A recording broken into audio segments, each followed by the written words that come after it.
पंतप्रधानांनी ही राष्ट्रपतींची भेट घेतली, याच्या अगोदर पंतप्रधानांनी 16 जुलैला भेट घेतली. काय नक्की सुरू आहे, काय करते राष्ट्रपतींची भेट प्रधानमंत्री, गृहमंत्री या प्रमुख लोकांनी घ्यावं यात आश्चर्य वाटण्यासारखं काही नाही. सध्या आपल्या देशामध्ये राष्ट्रपतींचे अधिकार काय आहेत हे आपल्याला माहिती आहे आणि राष्ट्रपतींच्या सल्ल्यानं सरकार किती काम करतं हे सुद्धा आपल्याला माहिती आहे. आज राष्ट्रीय स्वयंसेवक संघाची सुद्धा एक महत्त्वाची बैठक आहे आणि माझ्या माहितीप्रमाणे त्या बैठकीत सुद्धा एक महत्त्वाच्या घडामोडींवर, भविष्यातल्या घडामोडींवर चर्चा होण्याची शक्यता आहे. जे सातत्यानं सांगितलं जातं की सप्टेंबर महिन्यामध्ये देशामध्ये महत्त्वाच्या राजकीय घडामोडी घडतील,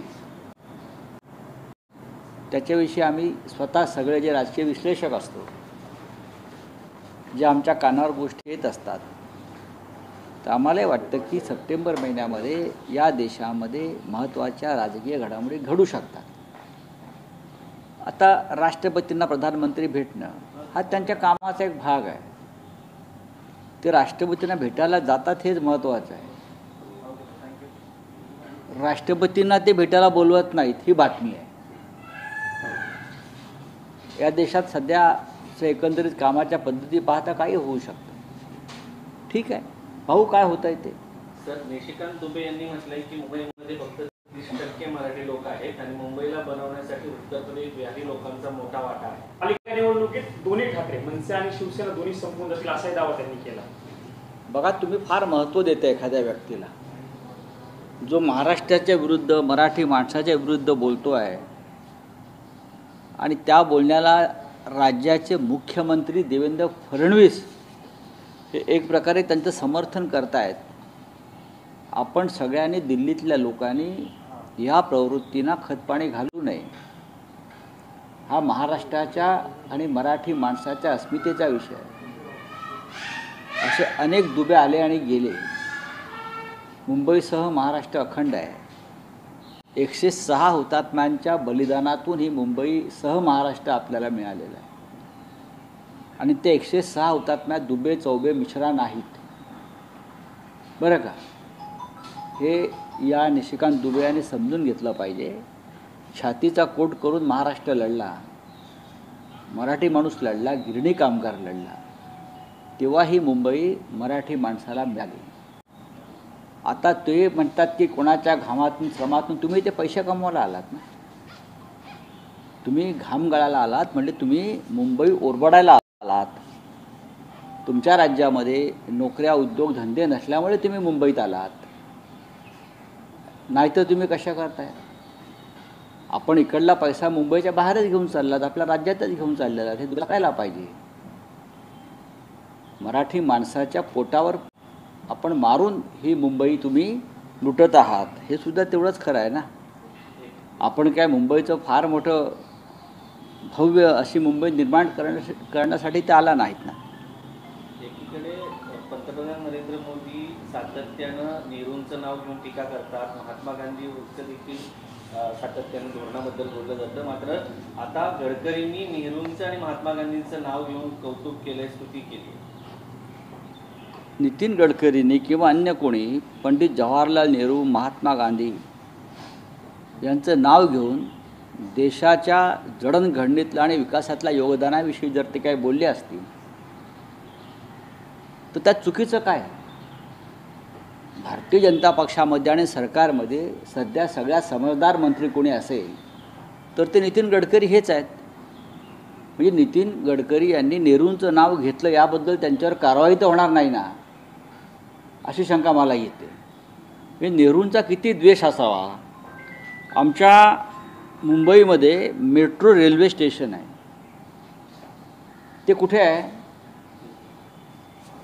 त्यांनी म्हटलं आहे बघा ना, विज्ञान केंद्र, सायन्स सेंटर. मुळात ते नेहरू सायन्स सेंटर आहे, पण नेहरू काढलं नाव. मुंबईत वरळीमध्ये नेहरू सायन्स सेंटर हे एक महत्त्वाचं ठिकाण आहे, पण मेट्रो स्टेशनला नाव देताना सायन्स सेंटर ठेवलं आणि नेहरू काढलं. एवढा देश जर कोणाच्या पोटात असेल तर त्या देशावर राज्य करायला लायक नाही. बोरिवलीचा मेट्रो स्टेशनमध्ये संजय गांधी राष्ट्रीय उद्यान आहे.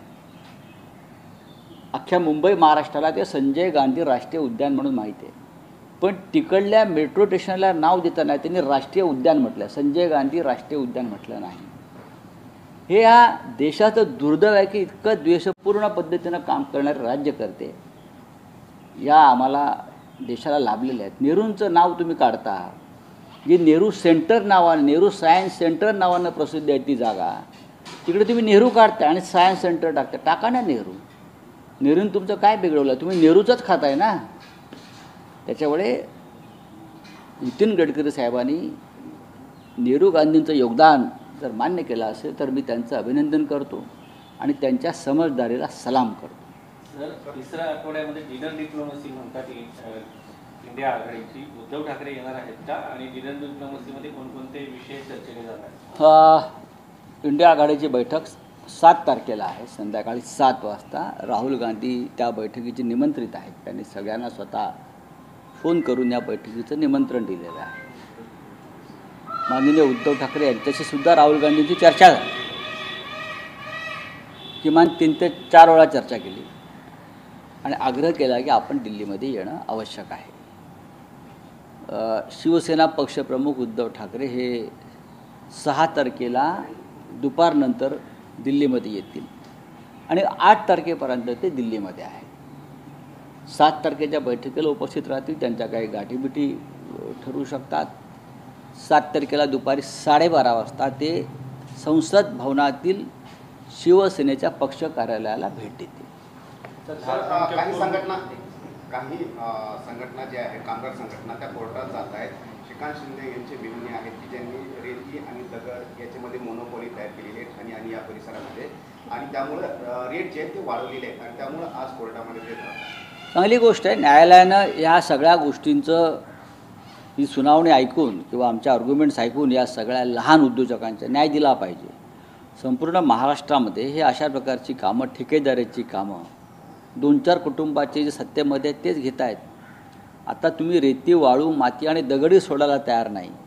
तुमचा एक माणूस अमित साळुंके याला झारखंड पोलीस का घेऊन गेले ह्याचा जरा शिंदे कुटुंबाने विचार केला पाहिजे. सर, एसआईआर को लेकर 7 अगस्त को क्या?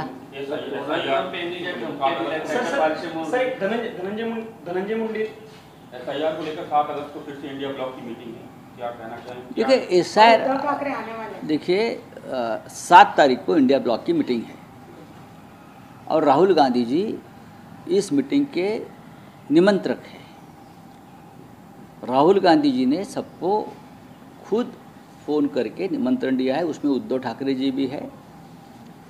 तो उद्धव ठाकरे जी दिल्ली में उस बैठक के लिए आएंगे. 7 तारीख की जो बैठक है, उद्धव जी 6 तारीख को दिल्ली में आएंगे और 8 तारीख तक दिल्ली में रहेंगे. मीटिंग में भी शामिल होंगे, सबसे मिलेंगे. संसद भवन में हमारा जो पार्टी का नया कार्यालय बना है वहाँ भी जाएंगे और दिल्ली में जो प्रमुख नेता है उनसे मिलने की हम कोशिश करेंगे. बहुत सी बातें हैं ना. सबसे बड़ा तो SIR है, ऑपरेशन सिंदूर है, ट्रम्प का टेरिफ है, देश की स्थिति है, वाइस प्रेसिडेंट के चुनाव को लेकर सभी बातें एजेंडे पे है और हम सब पर बात करेंगे. अगर इतने बड़े नेता दिल्ली में इंडिया ब्लॉक के बैठक में शामिल हो रहे हैं तो सब बातों पर चर्चा हो जाएगी, क्योंकि दिल्ली में बहुत से लोग हैं जिनका बार बार आना नहीं होता है. निशिकांत दुबे कहते हैं कि राज ठाकरे इस इलेक्शंस में खत्म हो जाएगा. ठीक है, ख़त्म होने के बाद हम निशिकांत दुबे को बुलाएंगे मुंबई में और दिखाएंगे कौन ख़त्म हो गया है. हाँ, निशिकांत दुबे कौन है? कौन है? वो एक उद्योगपति का दलाल है. एक दलाल लोग हैं जो पार्लियामेंट में बीजेपी ने लाए हैं और मुंबई में भी ये लोग दलाली करने आते हैं. उस दलाली को हम रोकने की कोशिश कर रहे हैं, इसलिए ये लोग हमें इस प्रकार की बातें करते हैं. मुंबई महाराष्ट्र की राजधानी है. ये राजधानी दुबे ने नहीं बनाई है. मुंबई और महाराष्ट्र बनाने के लिए, यूनाइटेड महाराष्ट्र बनाने के लिए 106 मराठी लोगों ने अपनी प्राणों की आहुति दी है.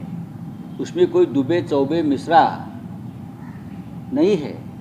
दुबे जी, मैं आपको बताना चाहता हूँ कि मराठी लोग हमारे वर्कर काम करने वाले लोग थे। आप लोग जो बोल रहे हैं ना हमने खून पसीना बहाया, आप लोग मुंबई में इसलिए आते हो कि आपके राज्यों में कोई काम धंधा नहीं है, इसलिए आप आते हैं। हमारे साथ मिलजुल कर हम आपके लोग रहते हैं। मुंबई ने सबको स्वीकार किया है, लेकिन आप जैसे लोग हैं वो समाज में तिड़ निर्माण करने की कोशिश करते हैं, और हमारे यहाँ के जो हिंदी भाषिक हैं आप उनको भी डिस्टर्ब कर रहे हो। सर राहुल गांधी का एक और बयान आया है, किसका? ट्रम्प तो उनके एक बड़े ऑफिसर ने बयान दिया है कि इंडिया जो है फाइनेंसिंग करके रसिया को ऑयल खरीदने के बाद ऑयल खरीदने की वजह से उसको फाइनेंसिंग कर रहा है और वो यूक्रेन वॉर में कंटिन्यू कर रहा है। मुझे नहीं लगता है कि रसिया को किसी को फाइनेंस करने की ज़रूरत है, खास करके भारत जैसे देश को। मुझे लगता है कि ट्रम्प सरकार का मानसिक संतुलन बिगड़ गया है। लेकिन ये बात मेरे जैसे लोग कहने के बजाय अगर मोदी कहते तो बहुत अच्छी बात होती। अब तक मोदी की सरकार खुद मोदी ट्रम्प पर कुछ बात नहीं कर पा रहे। क्यों डरते हैं मोदी ट्रम्प से मुझे मालूम नहीं, किसके लिए डरते हैं, ये क्या डर है मोदी जी के मन में। इतना बड़ा 56 इंच का सेना उनका है।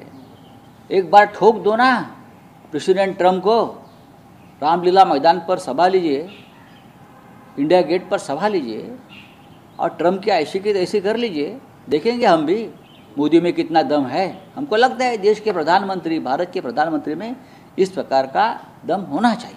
सर पहलगाम आतंकवादी हमले को लेकर आपने एक पॉडकास्ट किया जिसमें तमाम इंडिया ब्लॉक के लीडर्स मौजूद थे। उसमें आपने कहा कि जो मारे गए हैं उनको धर्म पूछकर नहीं मारा गया। इस बात की पुष्टि कई सारे विक्टिम्स की फैमिलीज ने आपको की।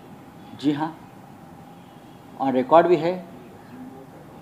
जो एक आर्मी ऑफिसर वहाँ नरवाल मारा गया, उनकी पत्नी ने भी कहा है, हमने भी बहुत से लोगों से बात की।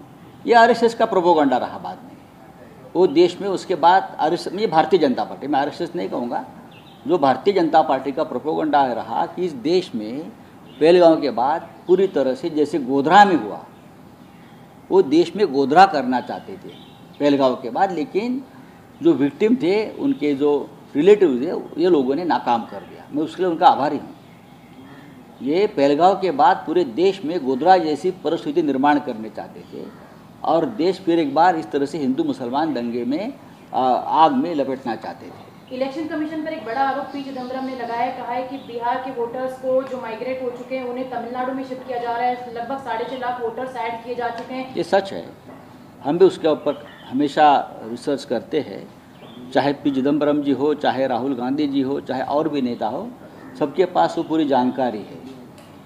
ये जो है हमारा चुनाव आयोग, ये चुनाव आयोग नहीं रहा है, ये चुनाव आयोग हो गया। सबको चुनाव लगाते हैं, हाँ, उसको चुनाव लगाओ, उसको चुनाव लगाओ।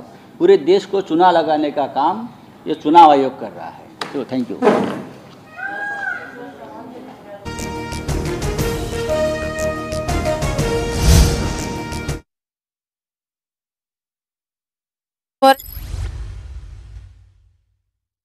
विशेष मकोका कोर्टात अर्ज करण्यात आलेला आहे।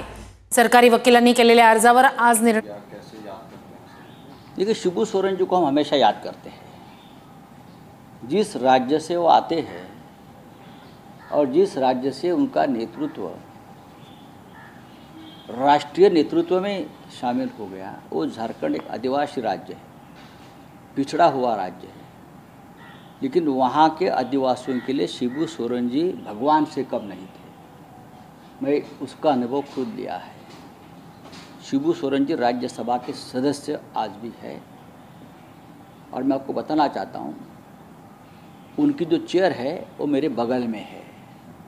जब भी मैं जाता हूँ तो मैं शिबू सोरेन जी का नाम देखता हूँ और उनको याद करता हूँ और पूछता हूँ उनके लोगों को कि साहब की तबीयत कैसी है। तो मुझे 2 दिन पहले बताया कि दिल्ली में उनकी परिस्थिति तबीयत खराब है। आज उनका दुखद निधन हो गया है। शिवसेना, उद्धव ठाकरे जी और हमारा पूरा परिवार उनको श्रद्धांजलि अर्पण करता है।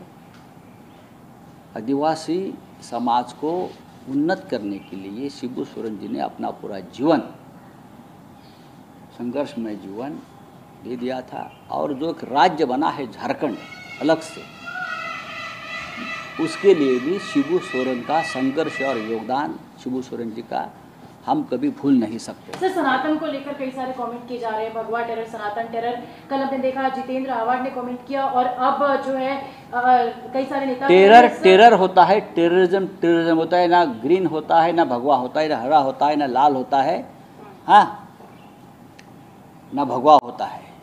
ये गलत धारणा है। कुछ लोग टेररिज्म को अपने अपने हिसाब से राजनीतिक रंग देते हैं। एजुकेशन ही सनातन की बेड़ियां तोड़ सकता है।